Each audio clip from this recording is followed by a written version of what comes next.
Yooyyaa akkam jirtu hordoftoonni TV Ifa Fayyinaa marti keessan nagaaniif araarrii jaalalli Waaqayyoo bakkaaf iddoo jiraattanitti isiniif haa ta'u jecha amma kan argamnu biyya Keeniyaa magaalaa guddoo Keeniyaa Naayiroobiitti argamna. Akkasuma immoo nama guddaa Waaqayyoo saba kanaaf kaasee akkasumas immoo irra caalaa uummata Oromoo kibba Oromiyaa jiraniif akkasuma immoo uummata Oromoo biyyoota biraa keessa faca'anii jiran fakkeenyaaf biyya akka Keeniyaa, Yugaandaa, Tanzaaniyaa, Buruundii, Angoolaa keessa faca'anii jiraniif nam yeroo jalqabaa wangeela yookaan immoo kitaaba qulqulluu gara afaan Ingilishii irraa afaan Oromootti nam deebise loqoda Oromoo kibbaatti nam deebise gara sana jirraa. Egaa Oromooni nama guddaa garaa hedduu qabdi.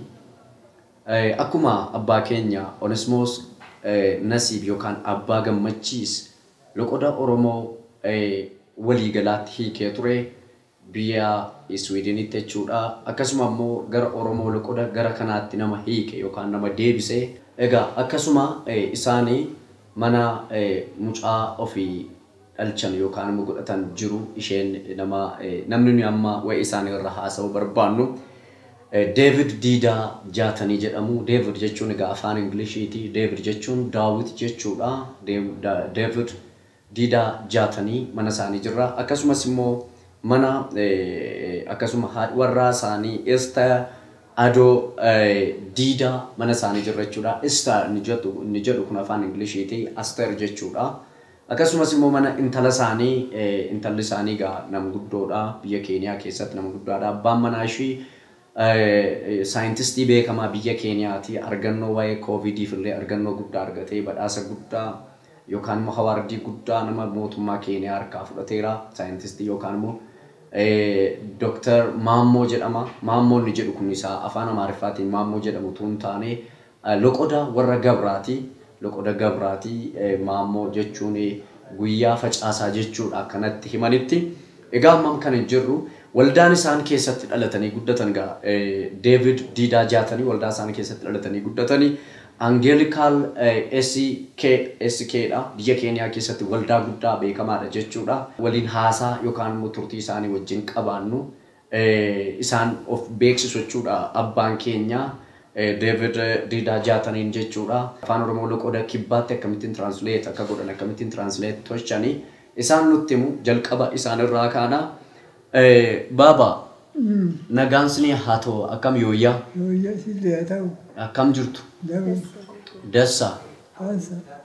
Egaa mee jireenya keessan jalqabaa kaasaatii akkamittiin isin eessa dhalattan barkam dhalattan yookaan immoo yeroo hagam dhalattan bar meeqa dhalattan yoo yaadattu taatanii nutti hima. Egaa akkuma beekamu abbaan keenya xiqqoo dhukkubsatanii jiru. Dhiifama afaan isaanii illee yoo baay'ee dubbachuu dadhabanii haadha manaa isaanii fi intalli isaanii illee kun nu guljiru. Kanaaf nu cinjiru jechuudha. Kanaaf mee baaba mee bar meeqa dhalattan nutti himuu dandeessu? Barisun Fagoo 1952. Akka lakkoofsa Awurooppaatti 1952 dhalattan jechuudha. Laf tokko torba dhalattan. Torba kun Itoophiyaa moo Keeniyaa? Keenya, Southern Ethiopia, Kenya. Southern Itoophiyaa Keeniyaa keessa dhalattan. On Kenya border. Keenyaa boodanii dhalattan. Okay. Amma isin baaba maatii akkamii maatii maan fakkaatu keessa dhalattan? Maatiin keessanii wargodaan horsiisee bula. Horsiisanii bulu. Godaananii isaa qubatan. Marsabbeetti qubatan. Gaafa ganii ja'a. When I was 6 years. Okay. They moved to Marsabit. Okay. Kan isin move gootanii nam dhalattanii nam gan ja'a taatanii gara Marsaabeetti godaantan. Akkas. Horii qabdu turtan. Akkas. Duuba. Achiin duuba. School na geessan. School sin geessan. School man barumsaa sin geessan. Man barnoota. Boarding school so. Achi baay'ee. Maallimuu ta'e. Maallimuu jechuun barsiisaa taatan. Astamarii taatan. Astamarii taatan. Astamaari ta'e ganjaa hojjedhu. Ganjaa hojjettan.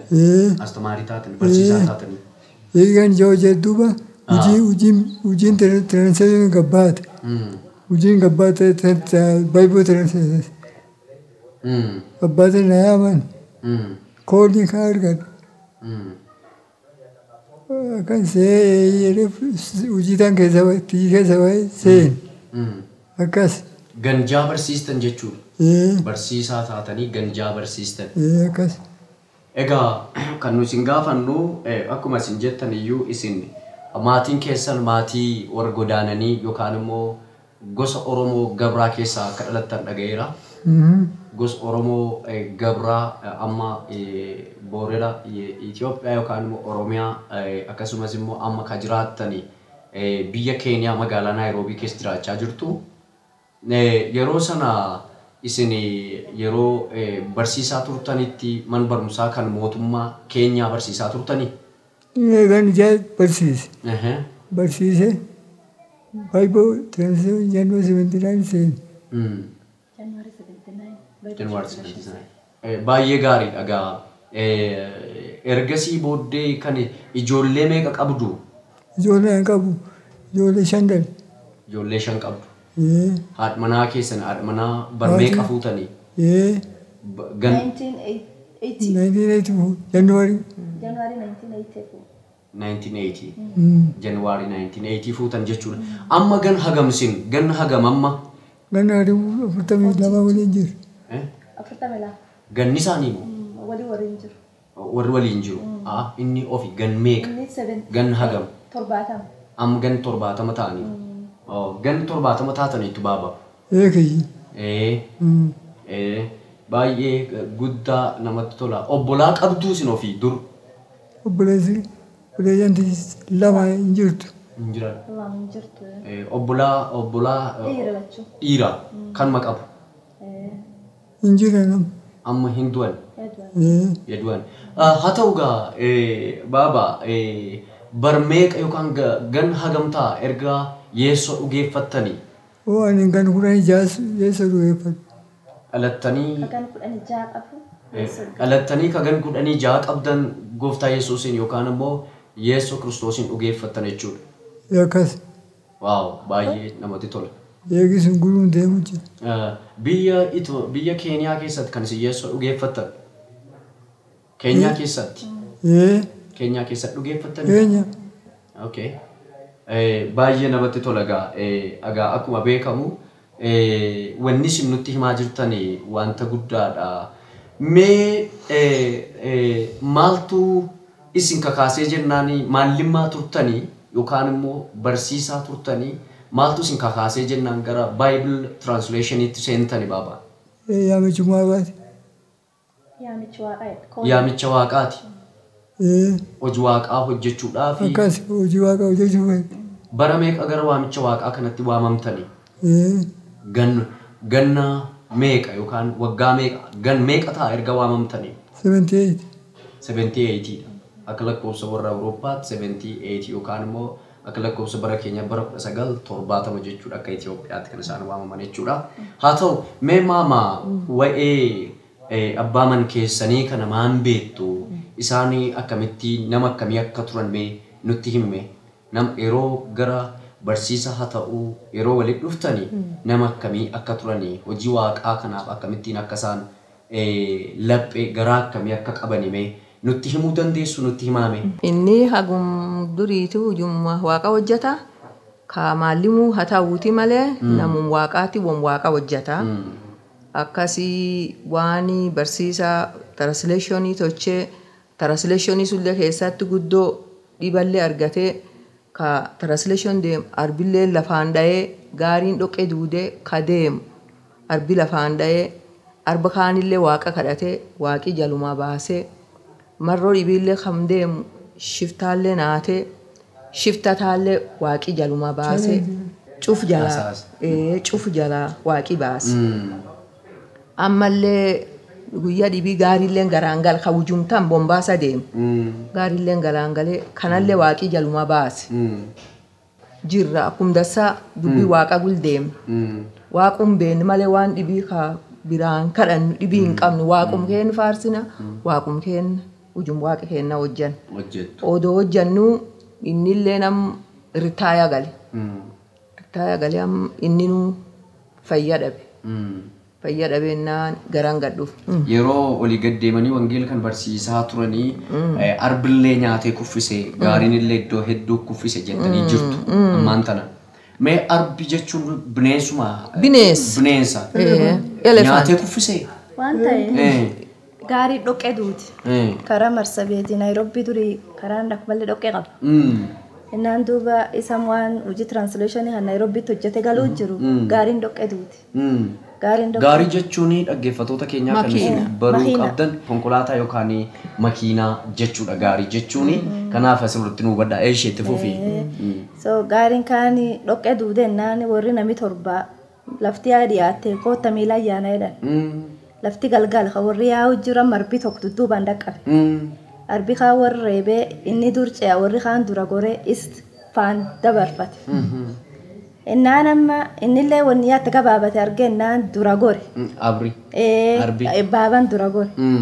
Baaban dura gore innaan gul gore.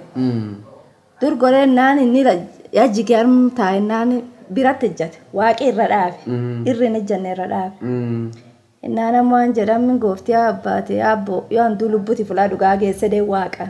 Amma arbi sun lafanni kuffisee nyaachaa jirutti. Nyaanne arbi yaa ejjate. Baaballee yaa jalciise. Jalciise. Inni jecha kan jedhe innaan arbi ammoo guuruu aansa oddoon beektanii. Nu gala. Guuree innaan tan keessa isa walta qabe. Qaacar isaa miilu walta qabe. Arbi mukseya. Fuudhee darbate.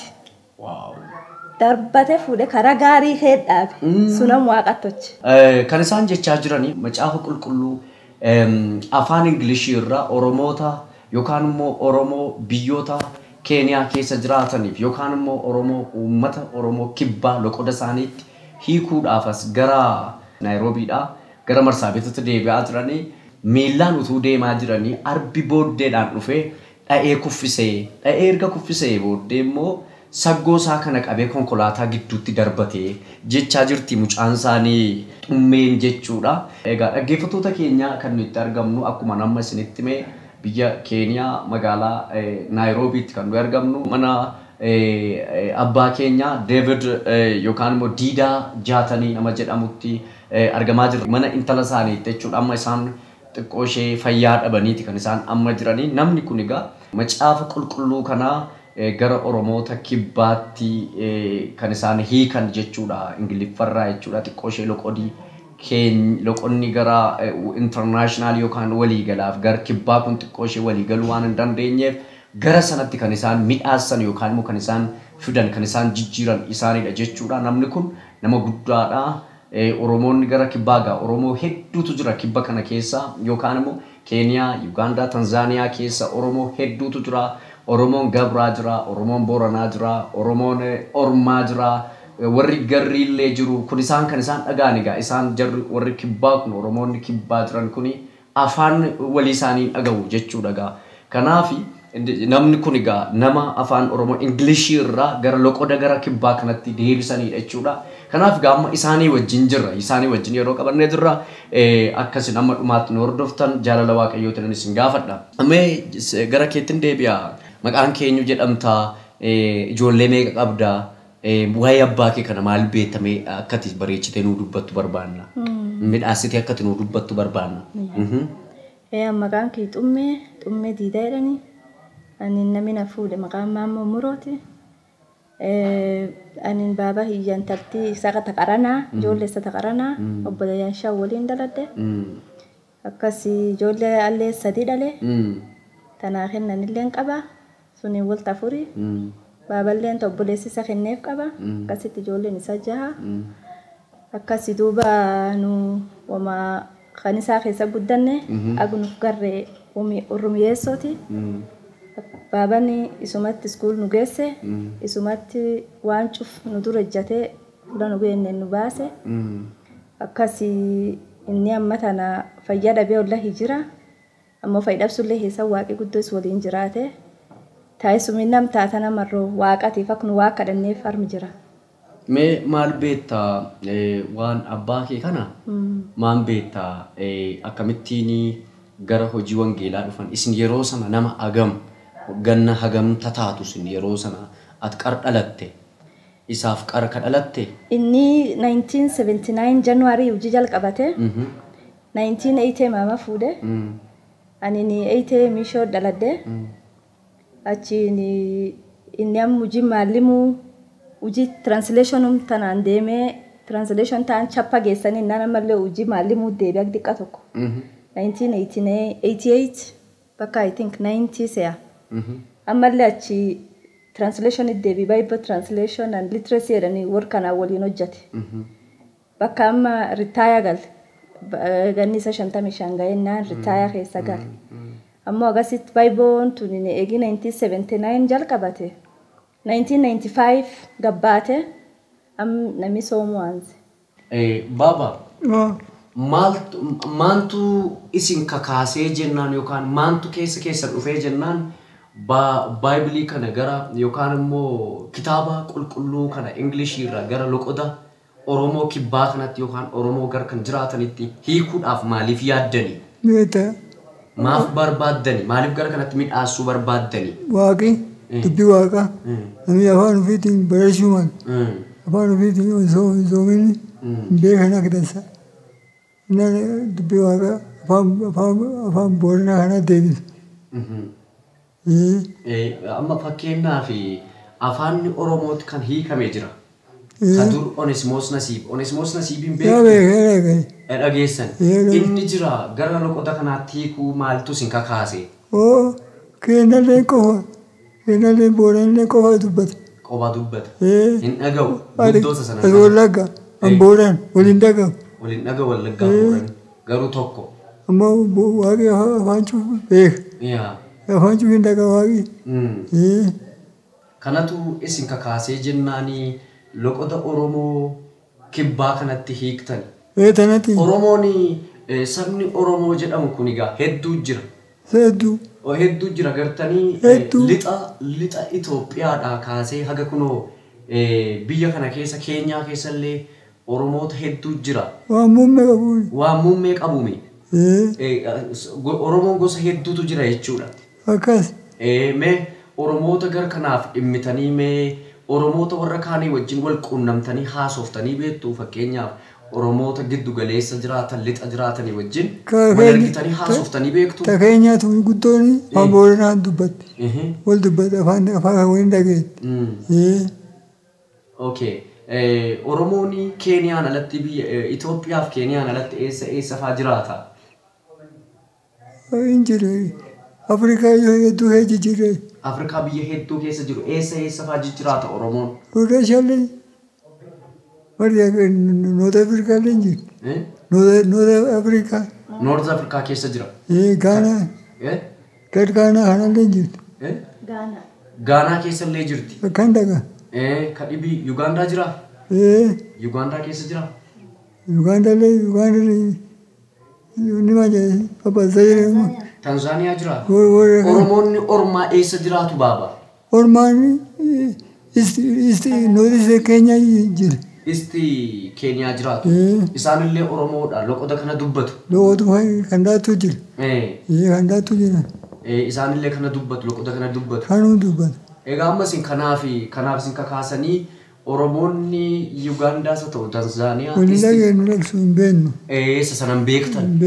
Yeroo Bible translationii kanatti seentanii rakkina akkamiitu isin mudatee beeka. Jalqabaa kakuu haaraaf kakuu dullachaa fi kakuu haarayaa hiiktan moo kakuu dullacha hiiktan kakuun haarayaan dur jira moo isintu hiikime maal kanarratti mee dubbadhu? Kakuu dullacha hojjenne. Dullacha hojjenne haarichallee deebee dullacha kana wal fakkeesse. Dhageetti babaqachiif. Waan ni adu. Translationiin dullachallee tochanii haqara 1978 haares tochanii marroo akkinni wal fakkaatuuf cuuf walta tochan irdeebi'anii takkatti tochan. So wal dhaqees dullachaaf wal dhaqees haaresallee waliin tochanii obbaasa. Atamii 1995 launchan.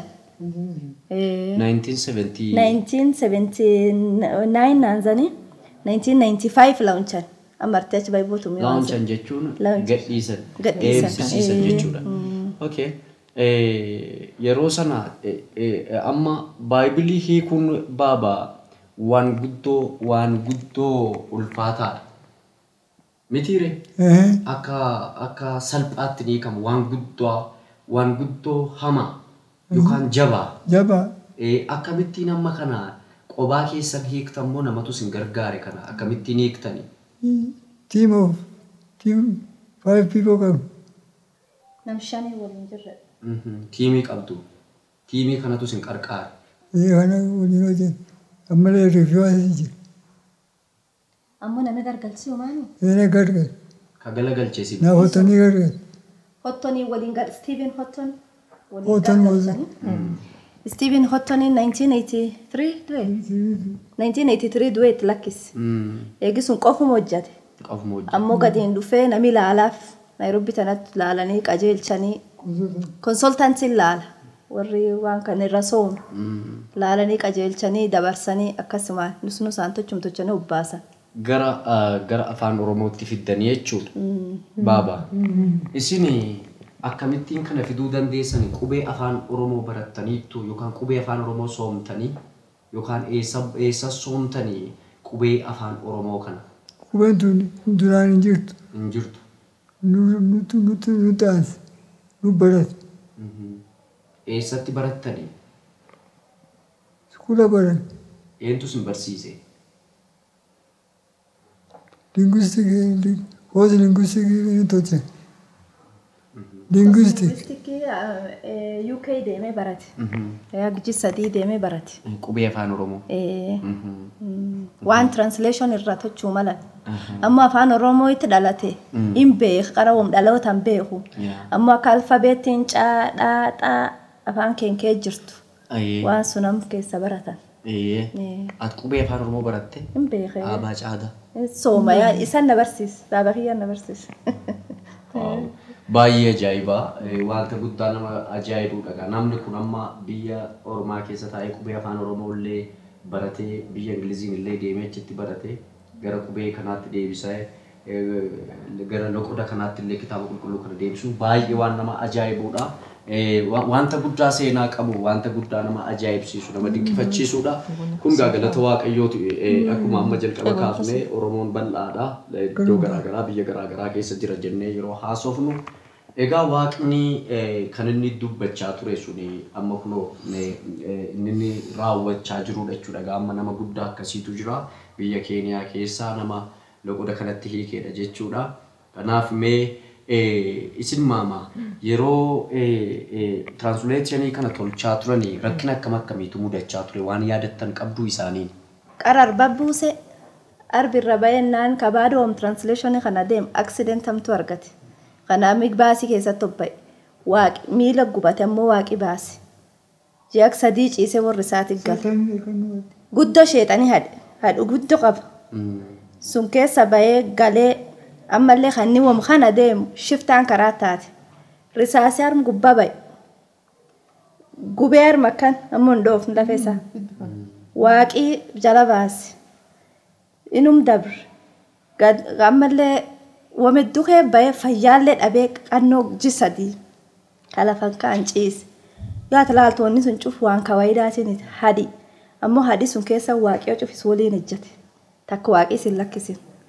Eegi inni galellee rittaaya galellee dubbii waaqa yaamanii kootti tocheedhaan. Nairobi dhufee waan translation wayii xiqqoo wayii hojjeta buuggiifam midhaasan hojjetee gala. Pireeshaan qabate. Hatta takkiin cuf qabate onneen ejjette. Waaqi jala baase. Karaa mamaatiin. Ona naganna 2021 keessa jisadii amma faayidaa baaduu harka qabkan. Ciise. Jilam waaqii baabaan kiyyin dubbatu jilam. Yaamee waa kadhadhee fi bira gal hospitaalatti. Waan hedduu heebba'e. Qaama san taa'ee nuu fayya amma tan. Waan inni heebba'e harka waaqa guddoo agarre. maafennaa waaqii is guddoo waliin ejjate. Hospitaal sun jilam ciis yoo cufi yaametti waa akka dhaddeef nan dhaga'u ka'ee gala.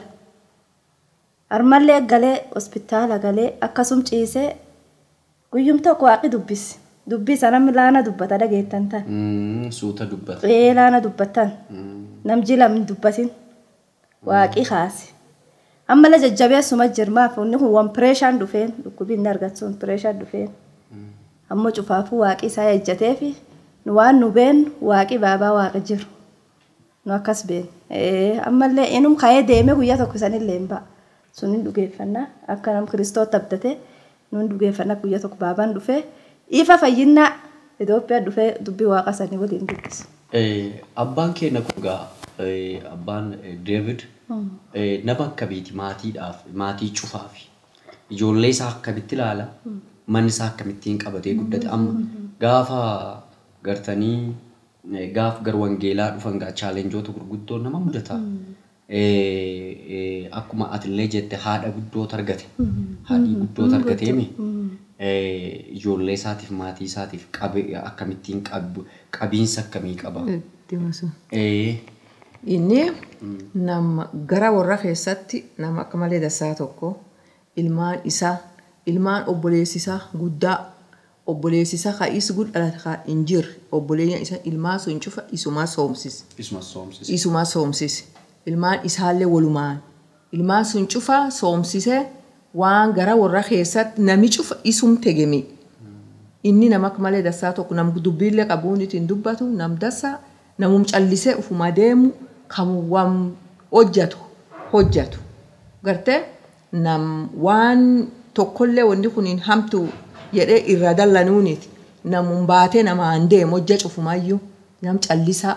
Namu hojii waaqaa hojjate baada hojii waaqaa ammoo gara warri isaanii akka malee qarqaaree qabatee baatee deemaan akkuma ilmaan isaa tadhalee gartee inni gara warra keessatti ijoollee nam dhibiillee ta obboleessi isaa dhibii obboleeyyan isaa lama lachuu hin jirtu gartee ilmaan sun isuma soomsise bakka isiin gugurdatte isiin wal qarqaaruu aansiti gartee marroo inni waan sun cufa hojjateefi yoo inni deemu waaqilleen dasuma hojjataaf waaqii waan itti gadhuuf cuf jaluma baase bakka amma tana jala baasee armaan gahe.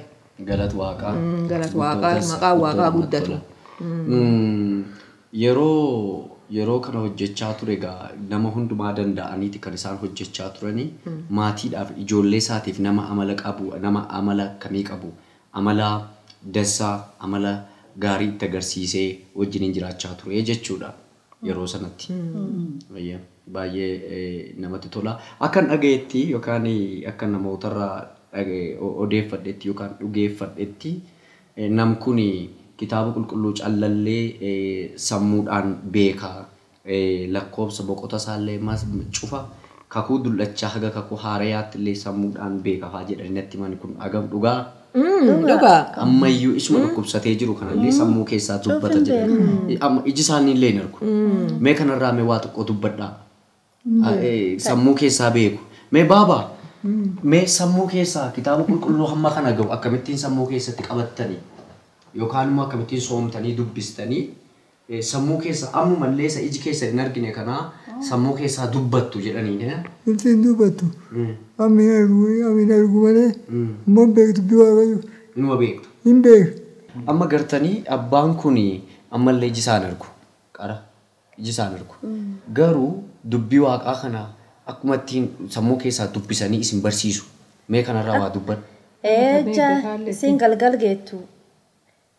Nu bana jedhu kitaaba kana banii boqota kana banii jedhee bannee soomna. Yoo soomkaan namni nu waan kan keessa nuu diigisa. Akkana wanni kun akkanaan taatee jedhee cuf nu barsiisa. Sammuu keessaa dubbisuu danda'a. Cuf dubbisa. Kakuu dullachaa haga kakuu haarayaatti beeka. Onanaati dhuftee Saams 119 nu bante cuf hin beekinni.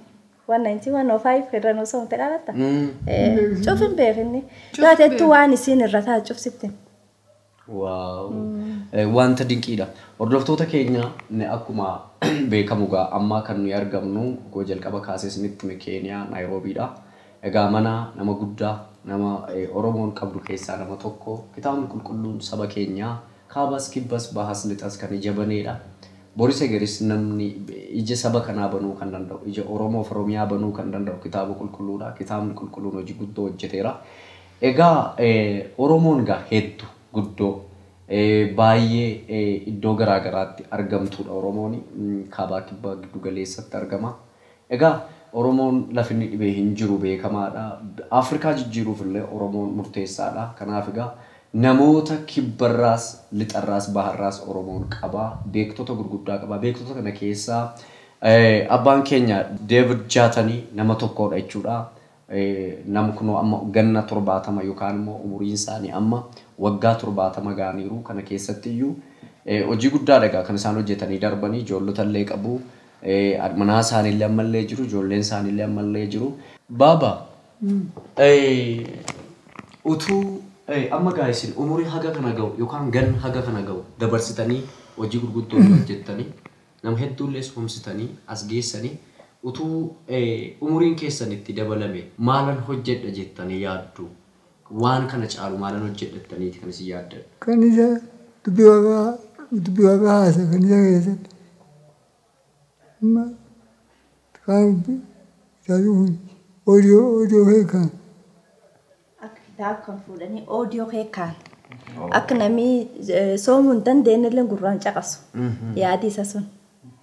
Taaniin dubbii waaqaa deemee namaa odeessu. Kan isaan jedhan ammaa dubbii waaqaa kana gara odiyootti jijjiiruudha. Jijjiiruu. Waan ajaa'ibaati ammayyuu waan isaan qabanii baay'ee nama ajaa'iba. Mee dhumarratti baaba dhaloota kanaaf dhaamsa akkamii qabdu yookaan immoo dhaloota sichi yookaan immoo egeree gar fuula duraa dhufuu jiruuf mee dhaamsa akkamii qabdu? Waaqni dubbii waaqa malee wanni dhibeen hin jirtu. Waaqa dubbii waaqaa haasa'uu wanni jiru. Dubbii waaqa nam jijjiiru. Dubbii waaqa nam tolchisa. Nam baafta. Akkas. Dubbii waaqa akka isaan baratanii jedhan dhaloonni. Dubbii waaqa akka baratanii akka namni dubbii waaqa nam kaafti nam jireessiti. Beekiran soomu. Si jijjiirti dubbii waaqaa jedhani. Akkasiif namni dhalooti ol dhufuullee dubbii waaqaa jabeessu. Dubbii waaqa baratanii namni cuftii waan yeessoo jaalatee dubbii waaqa guldeeme. Waliin ijjeessan barata. Yeessoo barata waliin ijjeessan. Yeessoo barata waliin ijjeessan. Wal jaalatanii waliin deeman. Wal jaalatanii. Yeessoo yoo baratan yookaan Yesuus Kiristoos yoo baratan namni waliin ajjeesu, namni waliin qoodu, namni tokko. Baay'ee namatti tola. Eebbifama. Egaa hordoftoota keenya dubbii waliin haasa'aa turre kunoo mana isaaniitti argamne mana abbaa keenya David Jaataniitti argamne haasaa isaanii wajjin goone asumaan golabna.